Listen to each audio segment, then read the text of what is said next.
Welcome to a Fish Out of Water podcast. This is your host, Richard Lipman. Today we are interviewing Tina Kay. This podcast is kindly supported by Kerrang Museum of London, pre-owned Hasselblad specialists located at 44 Museum Street, London, WC1A 1LY. Visit the website on www.kerrangmuseum.uk. Can you tell us about your background and your career, briefly? Okay, that is quite a wide question, but yes, good morning, Richard. I am from Finland. I have been in the UK for 20 odd years. I come from eastern side of Finland, quite remote, but I got into photography because my father had Canon AE1 camera, and I started taking pictures with it when I was about 15.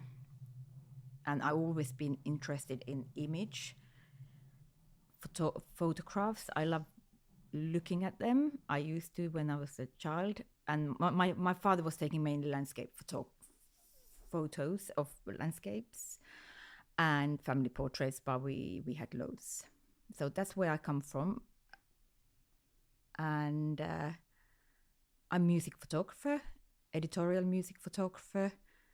I started with music magazines, such as NME, Terrorizer, before that Extreme Music Magazine. And nowadays I still do magazine work, editorial, but there are not so many music magazines left anymore. So I mainly work for the record labels directly or the artists, instrument companies. What else? I don't know. Richard asked me something. Tell me, so when you were working for the magazines, what years was that? So what decade? So I got into NME 2001. So 20 years ago, scary.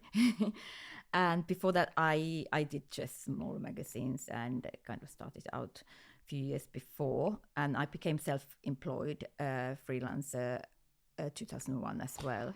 Tell me, are there any photographers in Finland that you were inspired by? Of course there are. Can you tell us? Well, I don't know how... Well, yes, there are. There is a very good photographer, music photographer, who did loads of covers of album covers that I loved, and the bands that I liked, like Hanoi Rocks, one of the Finnish bands that some of you might know. His name is Stefan Bremer. He's still doing photography. But I don't know if he's very well known outside Finland, maybe not. I don't think he's worked with international artists. So he's probably, and there was another one called Jouko Lehtola, who passed away a couple of years ago. Music, but also documentary. So you've chosen to specialize. Did you ever meet with them and learn from them, or? No. I actually I met Jouko Lehtola once. I went to see his exhibition and spoke to him there, but I've never met Stefan Bremer. It's not from there that much. I went to see Jared Mankiewicz once when I was studying in London College of Printing, and I thought, I want to start with the best. So I went to, and he kindly met up with me in his studio. But I was looking for assisting job. I never got it, and I'm very Finnish, and I try to change it, but I don't push it. I think that I'm here if you need me, but I'm not pestering, I'm not pushing, and it's the wrong attitude, because you have to remind people of yourself, but I'm not very good at it, I have to say. Okay. So tell me, you got your first break how in photography? Oh, okay. Well, how far do you want to go? The first small. Yeah. So, okay. So in the 90s, when I started taking pictures with my dad's camera, so I kind of I liberated it from him and just started going to punk gigs and take pictures of those gigs. More Where? in Finland. Where in Finland? Everywhere. Well, I'm from that remote place near the border of Russia, but I used to hitchhike or take the train to gigs. So these were like small punk gigs, but I had like British artists playing in Finland, and I took pictures of them and offered them to a fanzine. You know what the fanzine is, don't you? The kids don't nowadays. Tell us what the fanzine is. Fanzine is, I would describe it as a small website for music now. So, but it was printed or photocopied, and this was a punk fanzine. So small circulation, quite DIY, but it was quite well known fanzine, and I just approached them and said, would you like see some of my pictures from this gig? Are you reviewing it? And they did, and they published some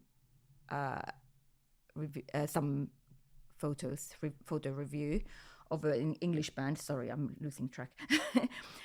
So, and then what happened from that is that people came to me and said, oh, I saw your pictures. Great, fantastic. And it gives you confidence. It made me feel more important a little bit. And I thought it was so cool. So that's how I wanted to do more. And because I love that music, so I wanted to do music photography. Did you get paid for the... No. Okay. And even when I started in here with Terrorizer, I got paid expenses only. But you have to start from somewhere. And I thought, okay, I try this and see what happens. What happened next? Oh, yes. What happened next? So my second stepping stone kind of was that probably I came here to study in University of Leicester, and I just walked in on the first week. I walked to the student union paper and said, would you need a photographer? And they said, yes, perhaps. What kind of photography? And I explained that I've done music photography, and they sent me to talk to Chris Ingham, who was the editor of the music pages in the student union paper, and he employed me in to take pictures. But Chris Ingham is quite important character in music because he became the editor of Metal Hammer afterwards, and then the group publisher of all the music titles in Future Publishing. So, but this was later, but he had contacts, and that's how I got the job in Terrorizer as well, then on the same year, because of him. So that was important, and I met bands, and I got to publish my pictures. So that was good. And after that, then the third big one was the NME, when I got in NME. So you moved from Terrorizer to NME? Yes. Was that a natural move? Well, I think it was quite unnatural, but I was still working for Terrorizer as well while I was in the NME. So it wasn't like one door closed and other opened, but it was... What kind of remuneration were you getting at the time? More or less. How would it work to make a living? Oh, well, I was working in the picture library as well. So I was studying, when I got into NME, I was studying in London College of Printing, which is London College of Communication now, in the Back Hill in Farrington. The picture library that I was working for 3 days a week was nearby as well. I was scanning pictures. We were doing like South African Tourist Board. We were running their library and Army, I think, or Navy. And so it was, because I was working there until I got sacked by my boss, because when I was in NME, because he said, I'm going to sack you, but for your own good. And it was true, because with NME being a weekly magazine, they might call me on Wednesday saying, can you be in Liverpool tomorrow? And of course I would go, or I would like to go. And because my boss in the library was so cool, and he loved music, he plays guitar, he couldn't say no to me when I was like, can I change my days again? So he said, I'm going to sack you, but for your own good. And he gave me money for my first digital SLR camera. That was 2002, I think. So that's kind of basically, that's how I survived. Right. And back then I was sharing a house with friends, so I didn't have huge rent to pay or mortgage to pay. So I was petrified to start as a freelancer when I got sacked. But it was the right moment, I think. And what would it be? What they pay? I mean, NME would pay expenses or give you 100 quid for no, 3. No, NME paid okay. I remember that NME was a weekly magazine selling 90,000 copies per week at that time. So they paid me, I think, about £300 per gig. Maybe a smaller gig was 180, if I remember. But there were always something to do. Plus expenses and stuff. Yes, it wasn't. And that was freelance. Freelance, yes. So I've never been a staff photographer in my life. Ah, okay. I see. What did you ever meet Jill Fermanovsky? Yes, I saw her Tuesday night. Okay. Yes. I interviewed her as well. Yes, she worked for the NME. Yes, yes. A little bit earlier. Did you meet anyone at the offices over there, the NME? Other photographers, you mean? Or? Yeah. Well, I did a couple of jobs with Andy Wilshire, if you know, and Roger Sargent. We did Slipknot when they came here first, I think 2002, together. There were 2 photographers on that job. So yes, and we had social things like Christmas drinks where you would meet other. How much politics were there in the office? Well, but I wasn't in the office all the time. I just dropped in to bring the negatives and slides, so right. I don't know. And you were using analog? I was using analog, yes, at the time, because only then I got my digital camera. I think towards the end of my NME time, I was using both. Back to politics. But not much politics because you were mostly out the office. Yes, right? yes. So it wasn't my approach to get involved. I was new there. I was young. I wouldn't go in there and say my opinion unless it's about photography. Maybe. How would it work? They call you up, right? Back at the time, there were no mobiles, right? Or were there just 2002? I think there were mobiles. There were mobiles. Yeah. They call you up and say, "Look, we need you to go to Liverpool." Yes. Once you got to Liverpool, what would happen? What would happen is that I would go find my way to the example of a shoot you did back in the day. So yeah, I would take a train to Liverpool and go to the venue, meet up with the writer that NME would tell me, the picture editor or someone from the office who's doing the reviews editor probably, who's doing the writing, and meet up with them beforehand. And then PR probably as well there, like the Hives. I had the Hives cover in 2002, which is not here. But yes, so I didn't do it in Liverpool, but I went to do another job with them in Liverpool. So the PR came, made sure that we had food and drinks, and then we would go to the gig and maybe backstage meet. We made the Hives on that night. I was in Liverpool to photograph them and then shoot the gig, maybe go backstage after to say hello, thank you, and hotel, sleep, London next day. Wow. So you had very little time basically, and they wanted you to photograph the gig or backstage or anything else? Was there it depends what it is, but usually for live reviews it is the gig. Right. I did some pictures backstage, but I can't even remember if they were used or if I just in case did it anyway. Were you using color or black and white? Color. I think everything needed to be shot in color. And what about the ISO of the film? Oh my goodness, it was 20 years ago. Come on, Richard. Some things haven't changed. I think I was probably about... Was it a fast film? Yes. usually brought different films with me, depending how it looks. Uh-huh. I was using flash if I was allowed, really? and back then it was Okay. allowed most of the time. It wasn't. A couple of artists wasn't, no, but it's kind of, because now we have a lot more. We have more ISO to use. Right. So technically, the camera can handle low light situations. Yes. So I would probably most of the time shoot some with flash, some without. Right. Just to get the kind of the ambient feel, but then make sure that I have the sharp, very well lit picture as well. You're taking photos of the stage. So, what are you looking for? Are you thinking about the photo, or are you following, or how's it work? Are you feeling it? Are you thinking about it? Where do you go?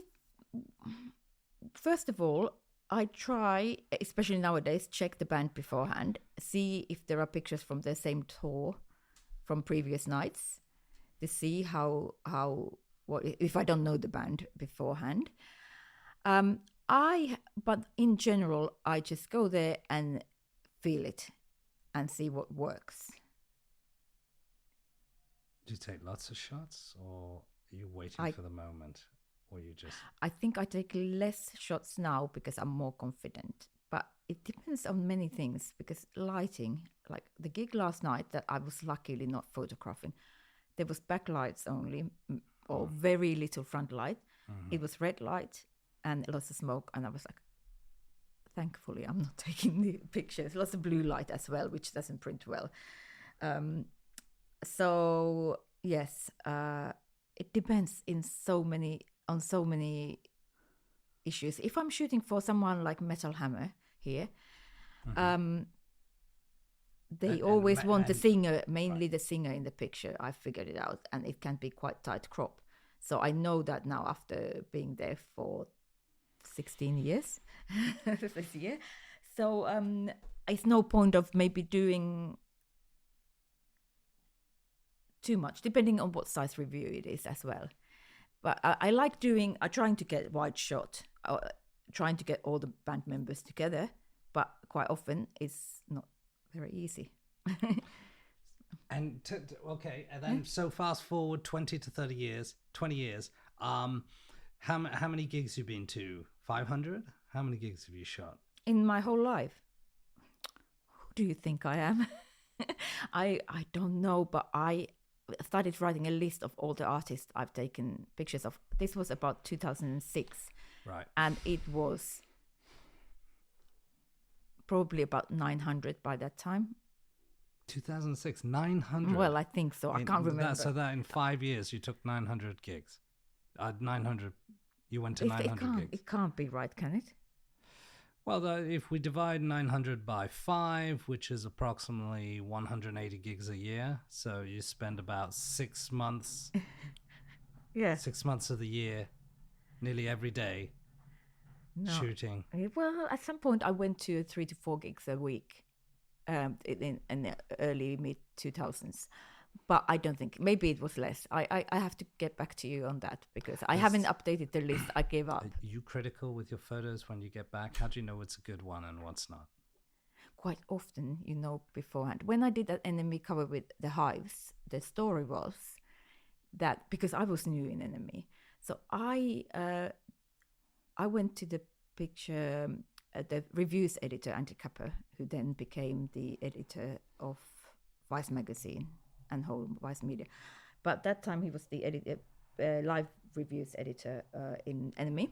Oh. So there was this Swedish band called The Hives, and I really liked them. And I said, I'm going to this gig anyway because I like them. Do you want pictures by any chance? And he came back to me and said, yes, actually, yeah, go and shoot it. And it was in the Garage in London, so 500 capacity venue. I went there, and it was really, there was no photo pit in the front. I was in the crowd. It was quite mad. So I said to my then boyfriend, lift me up. He lifted me up, and I got 2 shots of the singer. And I knew those were the shots. And I went, had the developed, processed, and went to NME properly and said, look, these are money shots, so to speak. And then what happened then, so this was the first time they ever covered the hives. But a couple of months after, they were putting them on cover. But sent someone else to Finland, of all places, not me, because I was new in there, to do the cover story. But they didn't get the cover that was maybe perfect. And they knew I had those pictures. So they then came back to me and said, we are going to use your pictures for the cover of for NME. Fine. And it was one of those pictures when my ex-boyfriend lifted me up.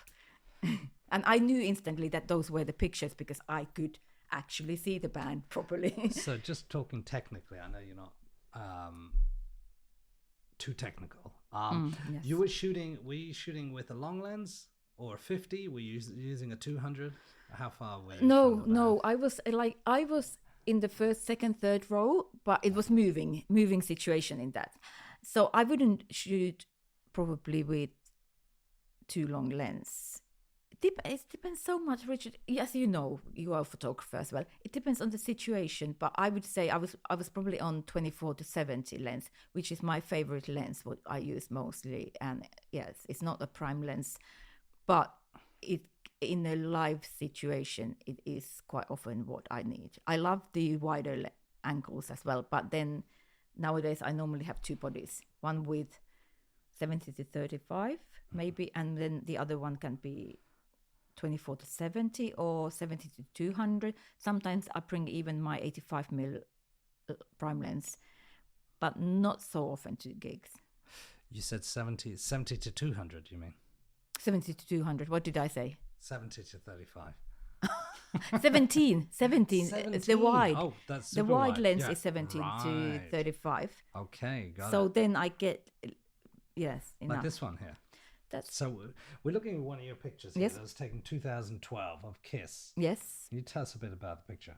So this picture was taken in Kentish Town Forum, which is extremely small venue for Kiss because it's capacity 2,500, if I remember right. So quite unique. It was Help for Heroes charity gig, and this is a picture of Paul Stanley coming towards my camera with kind of headstock closer to the camera. It's probably taken with wide, maybe 24. Again, I should have checked this before we started talking, but yeah, it's not distorted like fisheye, so I would say it's probably about 24. What's happened to the picture? Were you happy with it? Yes. At that time, Kiss are one of those bands that are so easy to photograph because they give it to you. They have the look, the mask, everything going on, even too much going on sometimes.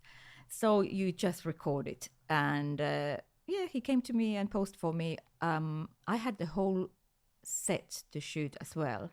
I can't remember if this was when the other photographers were still in the pit, because it's normally first three songs and out. Right. But I got the whole set with one other photographer.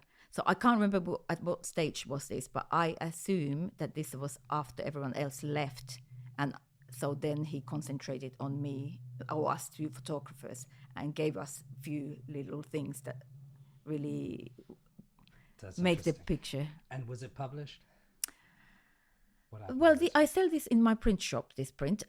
This, I think, went to Classic Rock, but I can't remember because I had so many good pictures from this gig. I can't remember if they actually used this, published this one or something else.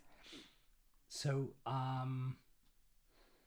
interesting. Yeah. We're going to go through some of the... and so basically since about 2001, you've been freelancing. Correct. I've never been a staff photographer. In music, there are very few staff photographers in general. There are.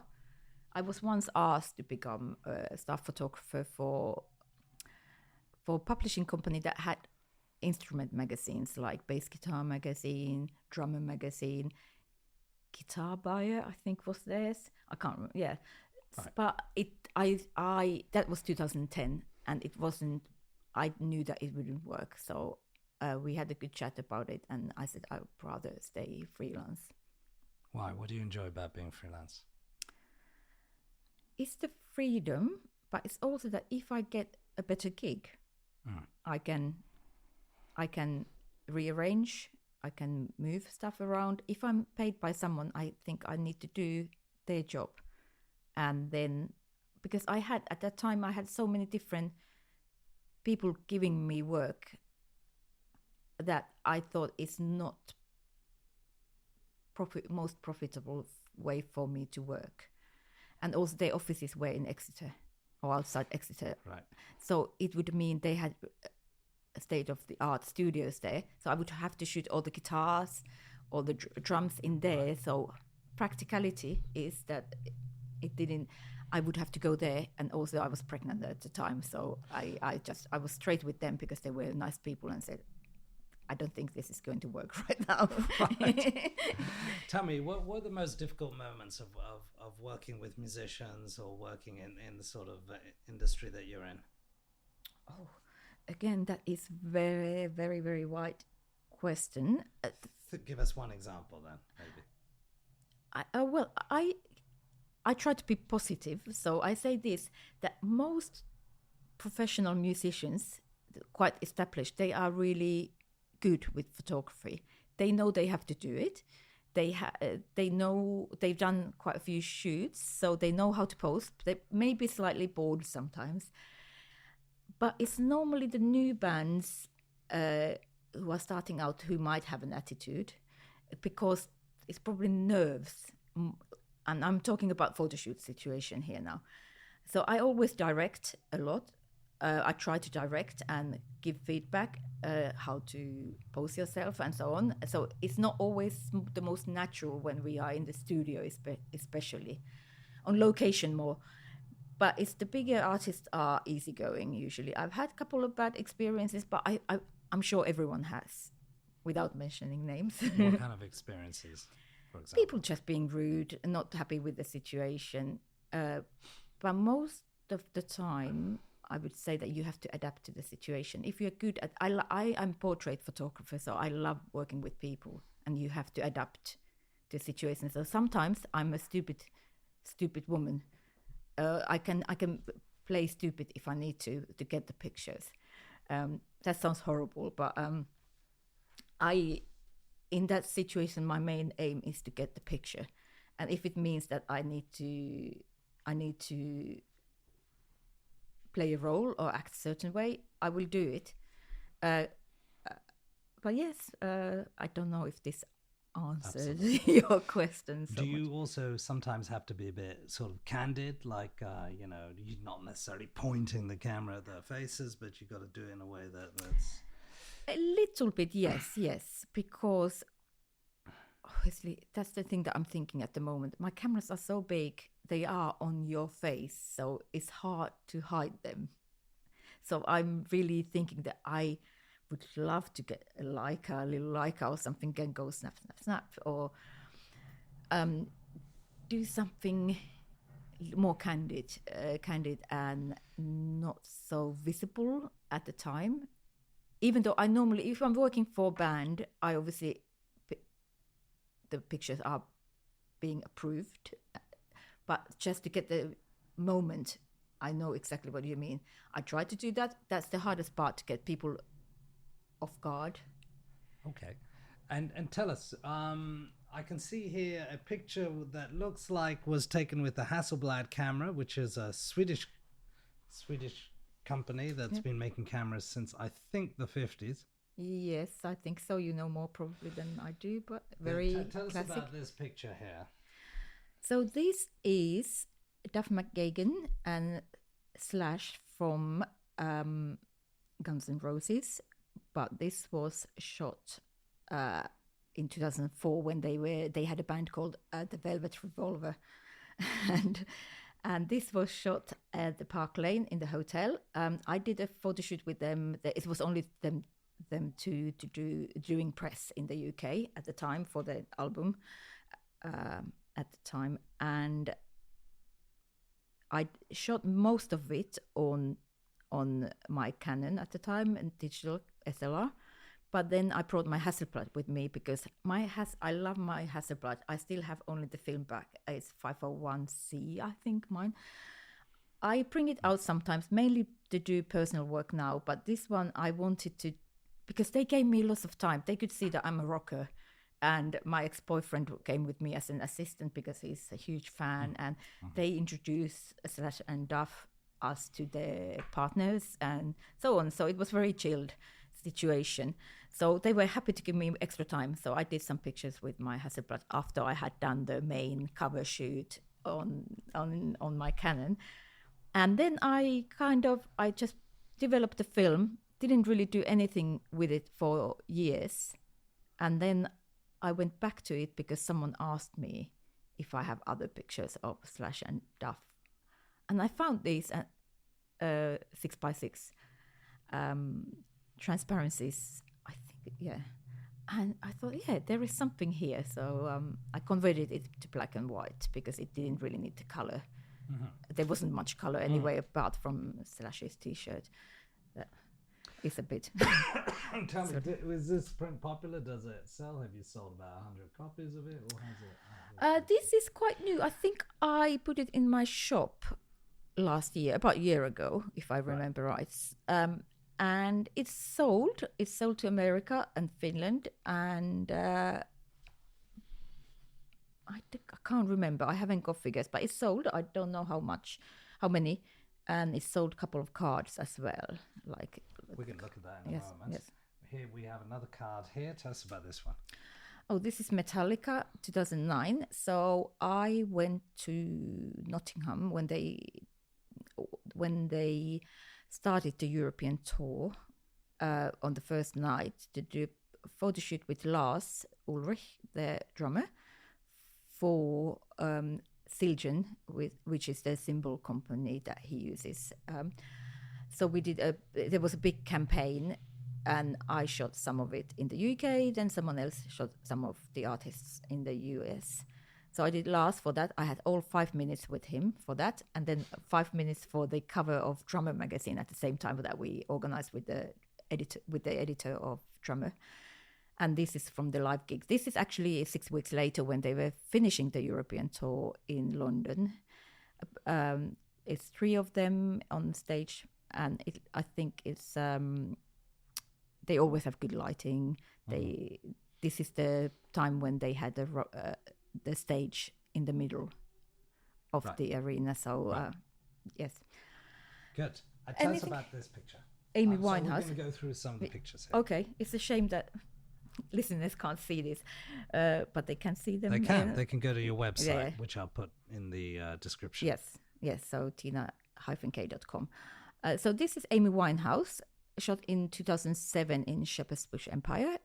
This is the only time I shot Amy Winehouse, and I have a couple of other good pictures that I'm thinking of bringing to my print shop.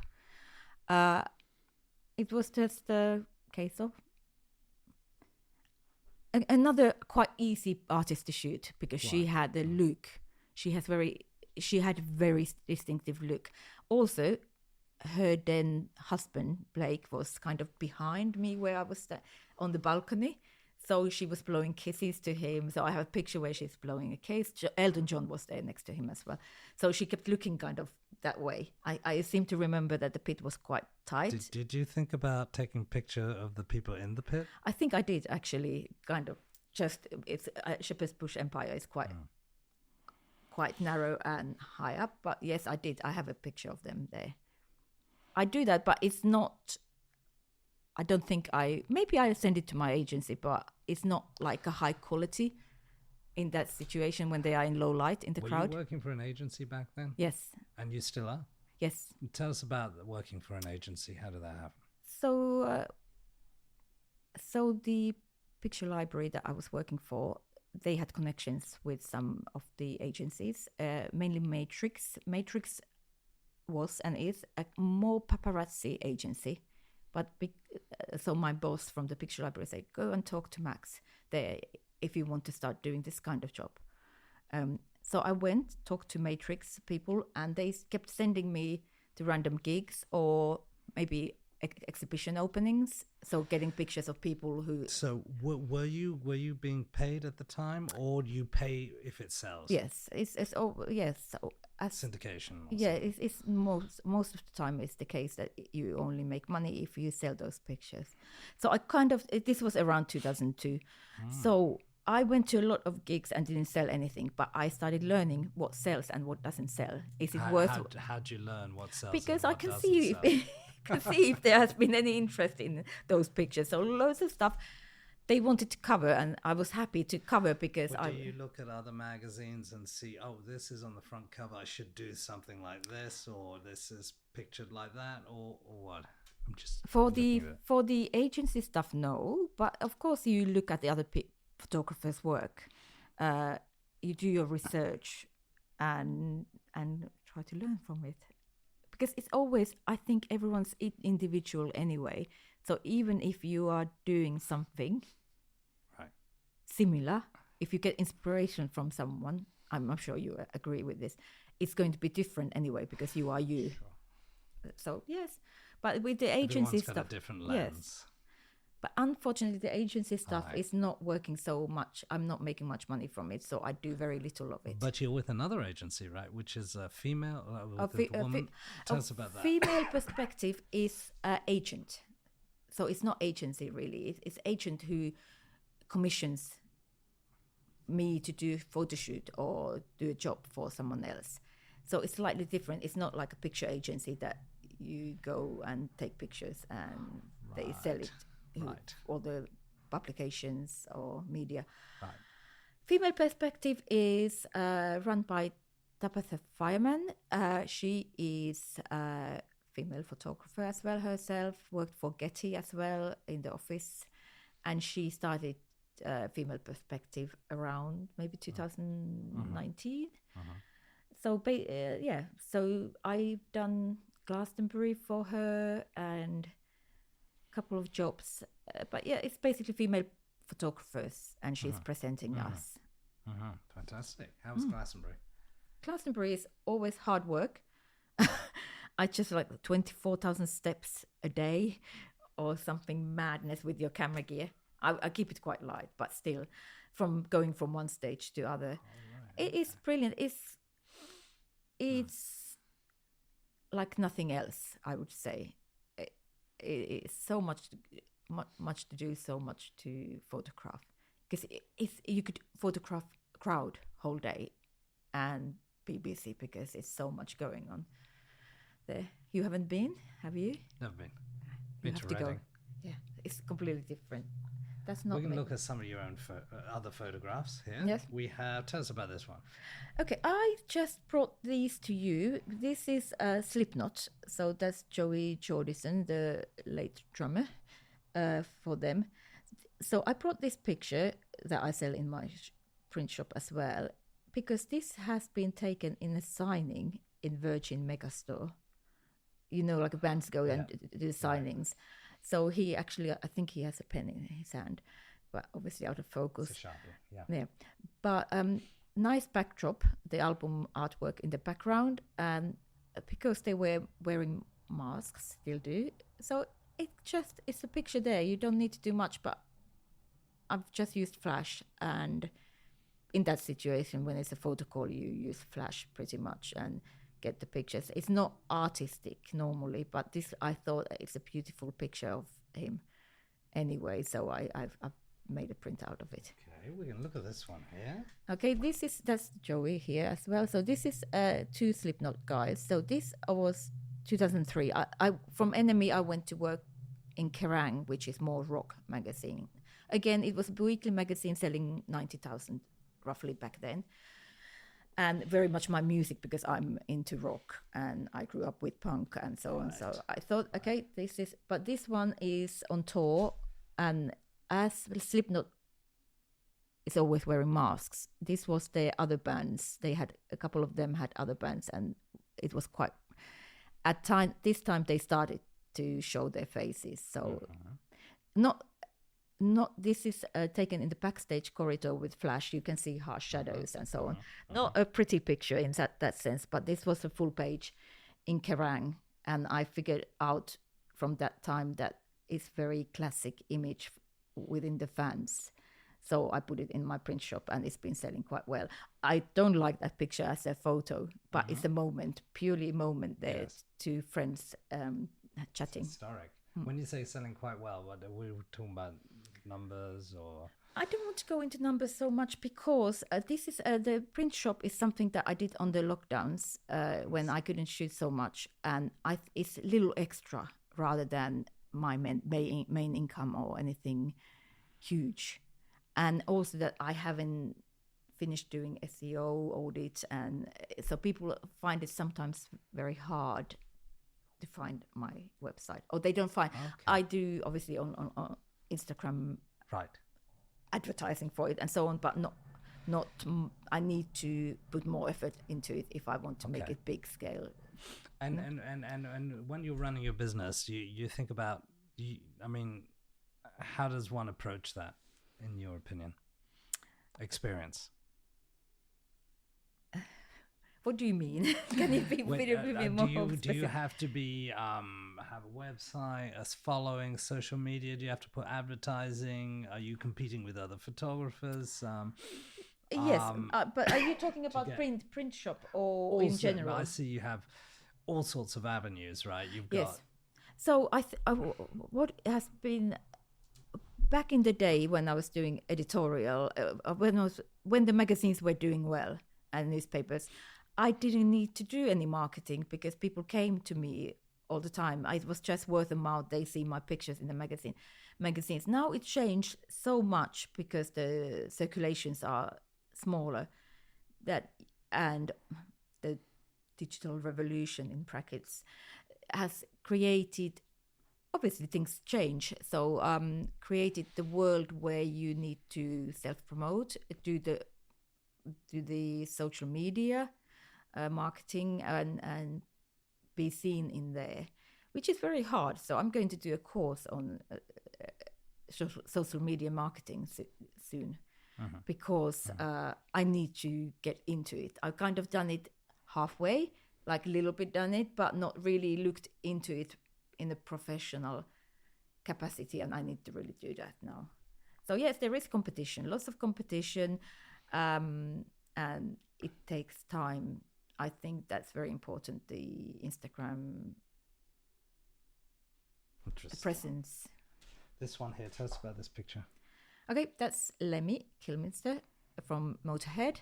I did this shoot in 2002 for Terrorizer magazine 100 issue cover, and it was quite classic shoot in his hotel room in it's called Royal Mandarin Hotel in Knightsbridge, really nice hotel. He was cool. I did a couple of shots of him wearing black shirt with the ace of spades as a cufflinks. I liked it, but he looked at himself and said, just a second, went to his suite and get changed for this denim jacket that he's wearing here. And I was like, Lemmy, I really like that black shirt because it looks better in the picture. And he knew exactly what I was saying, but he was like, okay. And just, he wouldn't go and change it. So I was like, okay, we go with this then. You have a number of other pictures and magazines, and you also brought Bonnie Tyler. Just before all of this, yes. we can look at the magazines and then your album covers, yes. and see how you do studios and how that came about. Yeah. And then obviously you got to leave soon. Yes. So this one here. Okay, another print that I sell in my print shop is My Chemical Romance. So emo band from, they started around that time, 2004-05. So I was sent to Paris, to do a cover shoot with them. And this is from, we went to a fun fair. I saw fun fair with like old looking carousels, and I just post them in front of one. Got the pictures done there. Then we did. Then later on that day, I had pretty much whole day with them. They had to do sound check. They played a gig on the night, but they gave me lots of time, and we went to the venue, and once they done sound check, we did a shoot on the plane backdrop as well. But I personally love these pictures. You went on the plane? Was that a sorry, you love the picture? Yeah, this I love this picture more than the plane backdrop picture of them. The classic one. I think Bob Gruen did one with Led Zeppelin of the plane. We're talking about a private. Oh, plane. Sorry, I'm talking about plane backdrop. Oh. No, not plane. Yes. Yeah, I know. Yeah, I know the picture you mean. Yes, the Led Zeppelin. But yeah, it's no planes. Have you been on tour with bands? Not so much. So I did like the Murder Dolls and Stone Sour, the Slipknot guys tour. This was for Kerrang. So I done a couple of days for Kerrang, but I'm not a tour photographer. Why? And I can't, because I have family. So my son is now 13. So I could maybe look into going, but it's never been. I myself see myself more as a photo shoot person than live photographer. Obviously both, but I get more kicks out of live photo shoots because I can plan more. We're going to go to some of the... and there's magazines here. There's Metal Hammer and we have Prog. Yes. So tell us about these.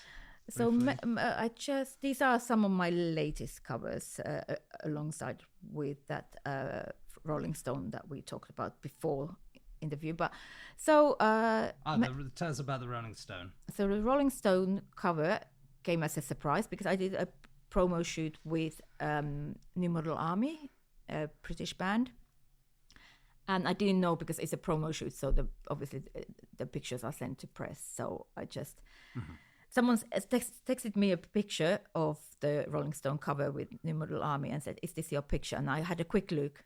I was on the way to a shoot, and I said, "No, I didn't tick that it was actually my picture." Only after the shoot I looked again. I thought, oh, I saw there is a log in the picture on the like a big wooden block, and I thought, oh, that is my picture. It's just cropped, dyed. So I did this. I nicked the idea from Annie Leibovitz.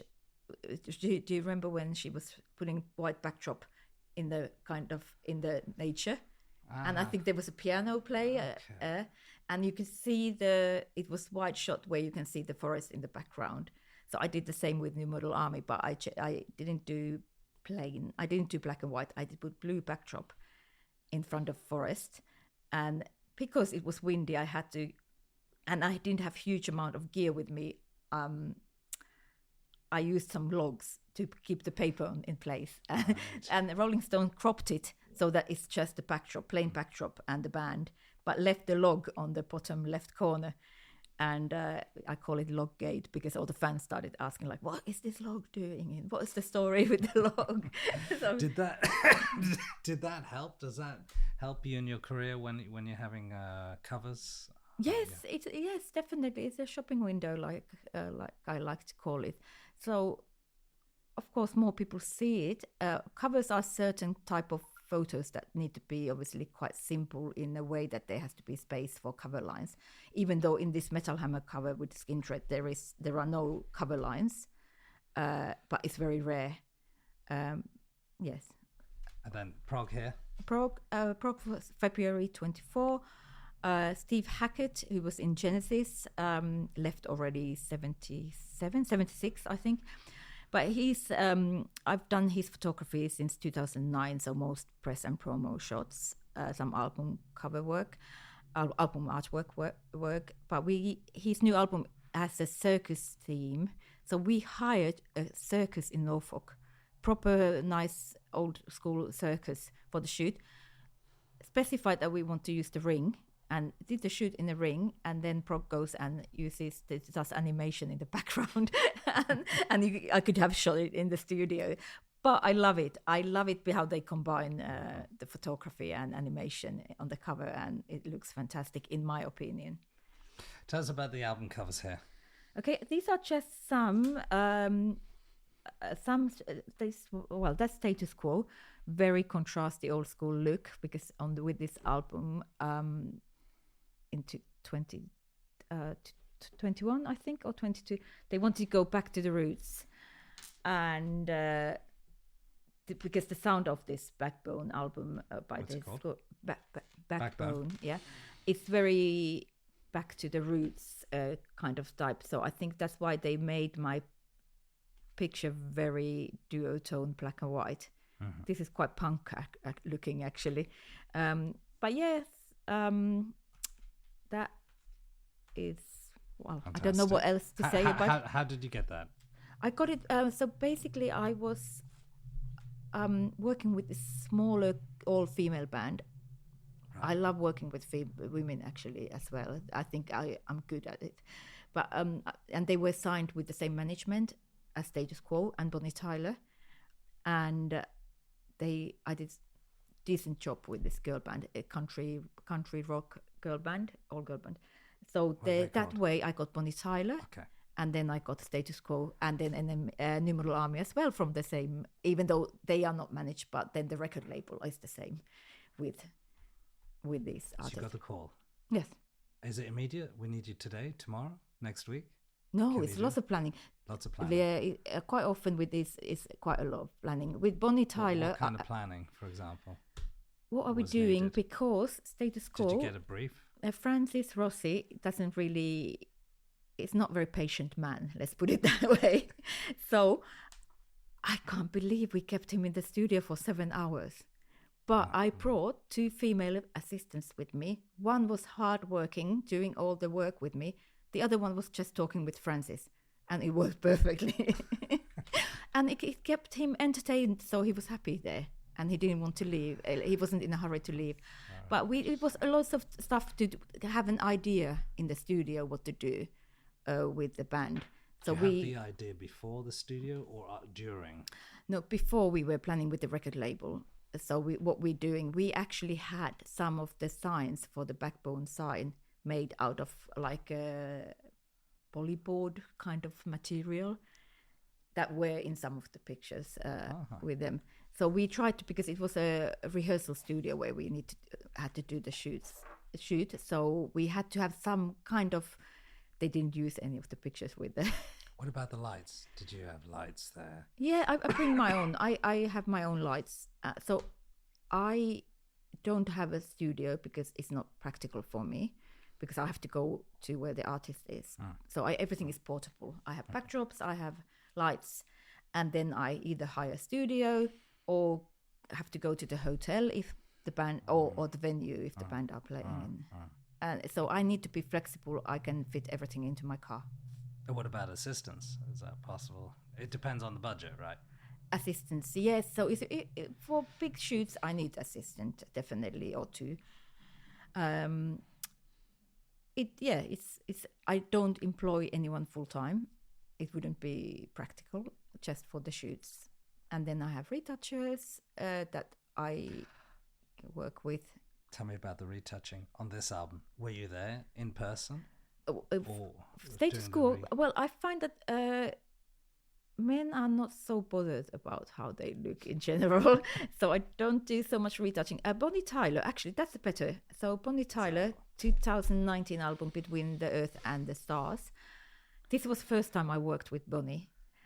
Bonnie is 71, I think now. And she looks amazing, but I did a little bit retouching, but she came back to me. I sent the drafts, and she came back and said, no, too much. And I really thought, okay, wow, okay, brilliant. So I went and I had to do less, and she still looks amazing. But this is, it's two-way system when you do promotional work and for the artist and the label. So I love it when they come back and tell me what they think.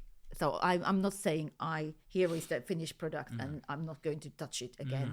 It is a conversation. Are there photographers that do that? For example, they say, look, I've taken my shot, that's it, and I don't want any modification? Or do you have to kind of abide by the brief all the way to the end until they're happy? I don't know I'm sure there are photographers who won't do anything, but I think quite often there needs to be a little bit done, because I tell you what, my cameras are so sharp that I have to kind of make them take the detail away a little bit. And I don't tell my clients always, because I just do little subtle things that you wouldn't seeing the person, you wouldn't pay any attention if there is a little bit dark eyes, under eyes. But in the picture, because it's static, you notice that stuff. So I think it's fine. I'm not, and by the way, talking about Kate and Princess Catherine, I think it's a little bit different story because they are news pictures. They go to all the papers, so I understand the fuss. But for musician, I think is beneficiary to make sure that they are happy with the picture and look good. So you did a bit of retouching. So what tool would you use? Would you use Photoshop or Lightroom? And how would you retouch? Would you use a blur tool, or would you just decrease the sharpness or decrease the contrast or the highlights? Or how does it... Give us a couple of examples. You don't have to tell us everything, obviously. Just, so for someone who's looking at the picture and thinking, oh, I should do that. Well, as you know, there are various ways to do it. So I normally use Lightroom as the starting point, but then with the big shoots, I go to Photoshop and do the retouching there. I use frequency separation, if you have heard of that. So it's different layers. So there are details in one layer, and then the tones on the other, which just smoothens the skin nicely a little bit. Is that a program, or is it inside the software? It's inside the software. So it's but basically I created an action for it, and then I tweak it. But so you can remove details without just it's very good. But then again, I don't use it that much anymore, because even in Lightroom there are some new things that work actually quite nice that I just can click and it detects. It improves. There is something called polished portrait filter. I think it comes with the Lightroom when you have the cloud. The new latest version. Right. Got it. And it is. So I see quite often what it looks like. So it takes little distracting details away, I would say, tiny bit, and you can bring the opacity down. So I normally just do a little bit of it nowadays, and it's very quick AI. and it's all you need in most cases. I don't want to do plasticky look. I don't want to do too much. Like if you think of the 2000s were these lads mags, and they were the horrible plastic look. They look like dolls. People, that really put me off. And over here in the Bonnie Taylor shot, I see there was quite a lot of lighting. Did you light the face quite a lot? I used to use a lot of lights, but this one, I think the light is coming from the left because there is quite a bit of shadow. Yes, right. I had a little issue with the backdrop because this golden wall is quite reflective, a bit too reflective for my liking, so it was a bit tricky. I think I probably had two front lights, but main light coming from here, causing a little bit of shadow on the background. Were we talking about tungsten light, or was it no, white? Can you see here? You can see more the shadow. Oh, I see. Yeah, so it's coming from the side, because if I put it to front, it would reflect too much on the wall. I can see you purposely put her on the left side in order to get the writing on the right side, or was that... That's done after the designer has done mainly that work. So this was tighter. The tiger was next to her, so they extended here, basically. But I think it works really well, doesn't it? Sure, of course. But this is these are Bowen's and Godok's lights that I use, so it's flashing. It's not tungsten light. I like using white light, daylight. Flash. Studio flashes. flashes. Not camera flashes, but studio flashes. Yes, with the umbrella and all that. Beauty dish I use a lot. Beauty dish is my favorite for photo shoots quite often. Interesting. Yeah. Why does it illuminate the person a bit more? Yeah, it's magic with the beauty dish. You know, there is that disc in the middle of the light, and it just somehow reflects back and forth, and it just creates lovely skin tone. That idea where you shot New Model Army in the forest, did you discuss that with them before? Yes, it was the second shoot I've done with them, and they know that I'm a fan of the band as well. So we have good relationship, I think. Which forest was that? This was near Bradford, because they live in Bradford. They are from that area. Oh, Bradford. Oh, yeah. Did you need to get permissions to shoot in the forest? Or is no, but it was more like guerrilla style that I thought, oh, maybe we should have a permit, but we didn't. So we did a couple of other sets there, but because I can, I think they reasonably trust me. So, and I was so excited about this idea, because I thought the first shoot I did with them was fantastic. It was completely different they'd done before, but for the new one, tell us about the first shoot. We went to this farm. That wasn't planned. We were going to do some other stuff in the countryside, but I found this direct farm, and I wanted to get the sunset in the background. We were on the hill near Bradford, somewhere countryside. We could see Halifax in the distance, but we went there. I wanted to get the sunset, basically, in the picture, so it was very hurried. But I found this derelict farm, and it just worked. Everything worked perfectly. Did you direct them? So try here, yes, of course, to get the composition. Yeah, so they work really well. But I obviously then, yes, they have their own mind as well, so they don't do something they don't want to do. But they could see that it was important for me to try this, have an idea in the shoot, not just put 4 guys anywhere and snap away. I wanted to do something that is a little bit more thought, has a little Right. factor. Tell us about the second time. This was the second. Oh, sorry. This the first with time. the backdrop. This was the first time. The second time was the backdrop. Yes. So that's what. So I'm sorry. Don't worry. So, and that worked nicely as well, right? But how long did it take to do all that? A few hours? Were you not worried about the rain or the change of light and everything? Yeah, but you have to risk. When I'm shooting, I don't really worry about my gear. I just want to get the big picture. Yeah. And it was windy as well, so we probably did it in an hour in there. So setting up with my assistant, and I said, just go and chill and do whatever you want to do. There was a cafe nearby, so set it up, try to keep it all standing. So I had to get my assistant to hold the backdrop in the behind, because it was so windy, and I didn't have huge. I think I had 2 sandbags. So actually there's someone behind. Yes, I think there was, or just out of picture, just ready to catch the backdrop if needed. So yeah, it's a trial and error, and sometimes it works. That you like working with women. How are they different to working with guys in your experience? Well, I think it's all started because women has to look good, and I'm aware of it. So I know my worries about my looks. So I can see what the person in front of my camera is worried about. So I can fix it for them. Without them telling you? Without them telling me necessarily. I can ask when I figure out what they're worried about. I can say, I think if you're worried about this, I can tweak it a little bit afterwards. And we can do this. You can do this pose. We can try.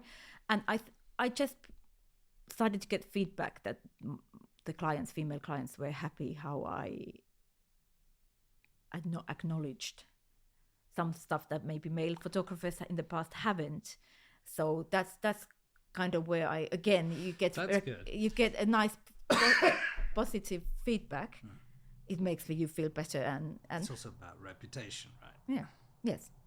So if Madonna calls you up tomorrow, how would you react? What would you do? Would she say, I got to shoot? What would you do with Madonna? I want to shoot, I should say, sorry. I would listen to her, first of all, because she's a woman who knows what she wants. So, first of all, then I would go to the drawing board and start planning. But I would like to hear the music, what she's promoting, what her ideas are. It's a cooperation at the best. Do you have to hang around with the artists to get to know them, to understand them? Or do you know? Not necessarily, but of course it helps. Like what we did before this interview, we were chatting, you were looking at what I brought for you to see, so that you get understanding who I am, because we haven't met before. So it's same goes, but quite often it's not possible. Like that last Ulrich shoot, I hadn't met him before. I had 5 minutes for 2 shoots, one a cover shoot of a magazine, one a big advertising campaign. I got to know him after, because we went for a drink and we had good time, and he invited us for the London gigs. But I didn't know him, so I have to just work what is given to me and do my research. I'm going to ask you a couple more questions. Yeah, I think time is of the essence, and then we can make a move. Okay. Let me just get to my notes 1 moment. Anything you'd like to say to up-and-coming photographers, especially those who want to specialize? I actually did a talk in Peterborough College last week, so this is fresh. There is so much to say, but I don't know what is important. Not to give up. do Instagram, do social media, start producing the portfolio there. What we talked about is luck. How the luck affects is very important, but you can be prepared for luck. So I told them that be ready. Make sure you have your pictures on your phone. You can show maybe business cards that are not maybe so. Some people say you don't need business cards anymore. I didn't have business cards for a while. Now I started doing it again. So that when you meet someone important, you can give them something that they remember. You show your pictures, be prepared for luck to happen. Do you have to chase, or do you? You have to, but you have to know where the line is for, yes, because then it not become annoying. And is it important to work all the time despite no remuneration? People expect a lot of things. Is quality going down because of that? Because of the phones?